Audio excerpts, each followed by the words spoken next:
Today we're making this unbelievably beautiful and delicious and super easy stuffed focaccia. Oh, it's unbelievable. It's like a sandwich, but it's more than that. It's so good and so easy. You're gonna love it.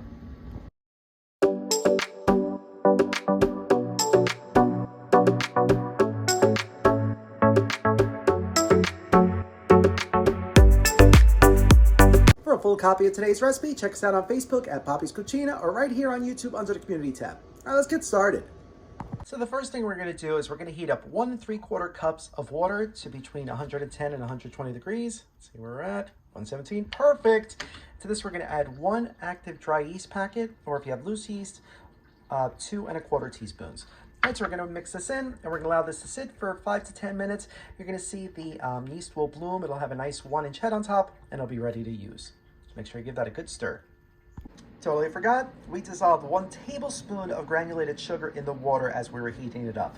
Don't worry, the focaccia will not be sweet. The sugar is there totally to feed the yeast. It'll all be gone. Yeast is hungry. So while we're waiting for our yeast to bloom in our stand mixer, you definitely want to use a stand mixer for this. We're going to add our 5 cups of bread flour. If you don't have bread flour, you could always just use regular flour. Bread flour just makes the bread a little bit more crispy. To this, we're going to add 1 tablespoon of salt, 1/2 tablespoon of dried rosemary, 1/2 tablespoon of dried thyme, along with 1 teaspoon of granulated garlic. So now we're going to add this all in. And then we're just going to let it run with the hook attachment just for like a minute, just to allow all the ingredients to fully incorporate. All right. Nice. And once your yeast is all bloomed, see it has that nice big 1-inch head on it, we're going to add this to our flour mixture. Make sure you get every drop. And to this, we're going to add 1/3 of a cup of a good extra virgin olive oil. You want a good one that tastes good, that you really enjoy, because you're really going to taste it. Get all that out of there. All right, now we're going to mix this until we have a nice dough ball. About 5 minutes. Just like that. Now we're going to knead this on the counter just a couple times, just so we get a nice smooth boule. Just like that. Give it a couple slaps, and then into a large bowl we added 2 tablespoons of that same olive oil we used for the top. We're going to coat both sides, so we don't want it to form a crust. And now we're going to wrap this tightly, and we're going to allow this to sit in a warm spot for about 1 to 2 hours. You want this to at least double in size. All right, so cover this up, let it rest. Okay, so our dough has been resting for about 1.5 hours. Let's see. Look at that. Look how big it got. Beautiful. I'm going to double in size. That's awesome. So we're going to take it out of here. And then we are going to cut this dough in half. I really need to get a dough cutter.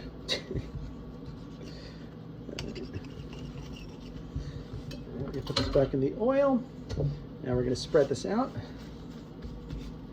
Should feel like wet gum. No, that sounds very appealing. All right. And now, here I have my 9 by 13 baking dish. So we're going to drizzle our remaining 2 tablespoons of olive oil on the bottom of here.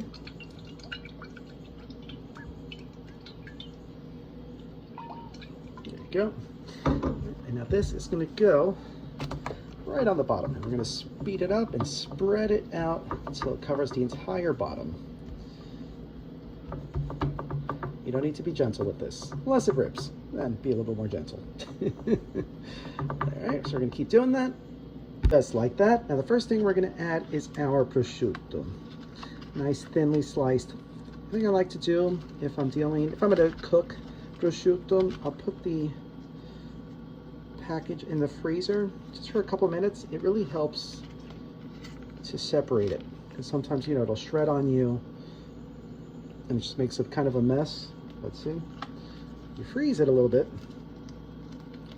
it comes right off.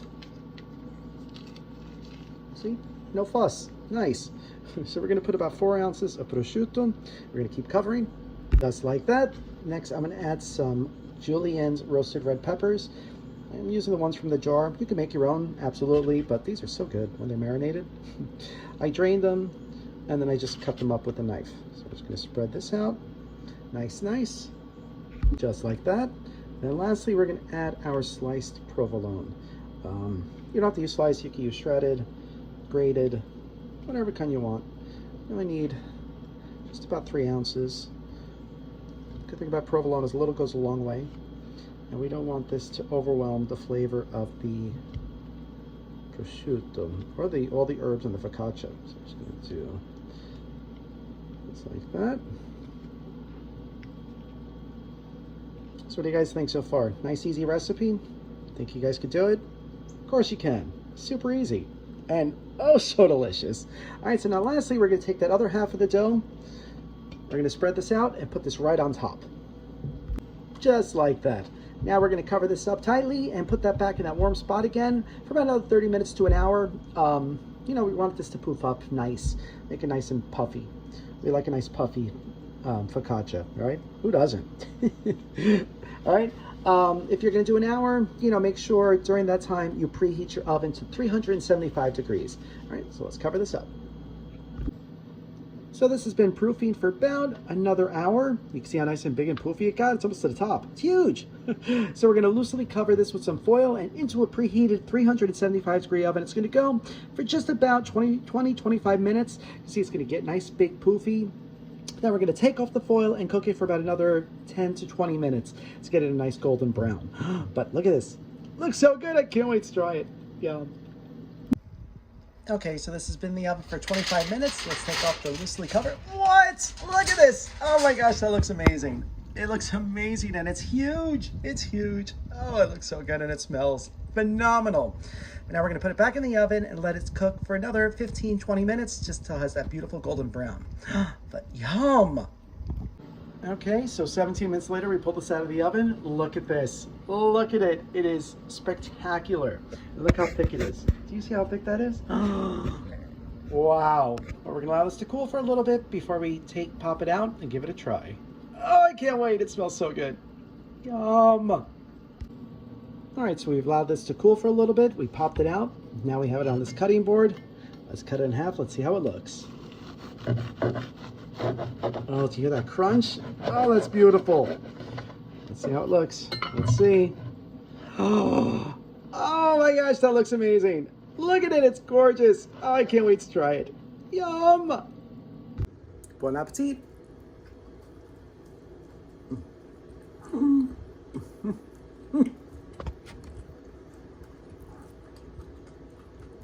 Think about the best sandwich you've ever had. Then wrap it in a beautifully herby, crispy, buttery bread that you just want to roll around in. That's what this is. This is amazing. It's so good. I'm gonna eat this entire thing tonight. It's phenomenal. You have to try this recipe, and it's so easy. So easy. And put whatever you want in the middle. You can make it vegetarian. Put some like grilled zucchini, eggplant. Oh, that'd be good too.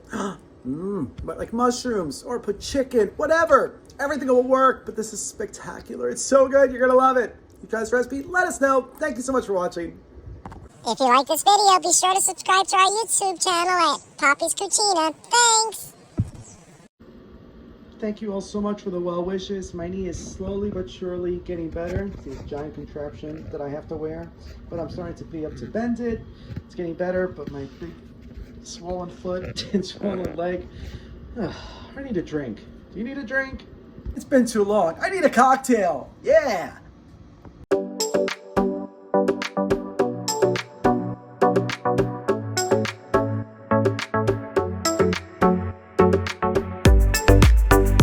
All right, so for today's Italian apple pie teeny, yeah, we're gonna start with 2 ounces of apple cider. We're gonna do 1.5 ounces of vanilla vodka. That might have been a little bit more. Oops. 1 ounce of whiskey or bourbon. 1 ounce of amaretto.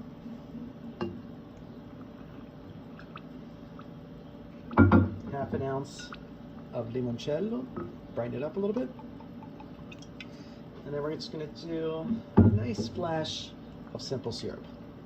You want to sweeten this up. Oh, and then, can't have apple pie without cinnamon. We're just going to put a little bit of cinnamon. Nice. All right, so let's give this a good shaky, and we pour. See, all right. Looks like apple pie in liquid form. Let's give it a try. Salute.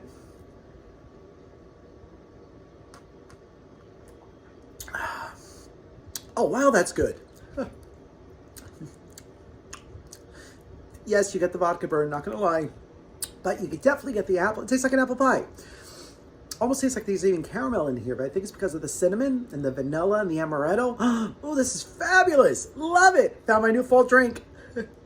So thank you so much for watching, and thank you so much for all your well wishes. Please keep the suggestions coming. I'm starting to run out of ideas, but I'm going to have a whole bunch of pumpkin things coming your way soon. All right. So thanks. I'll see you soon. Love you guys.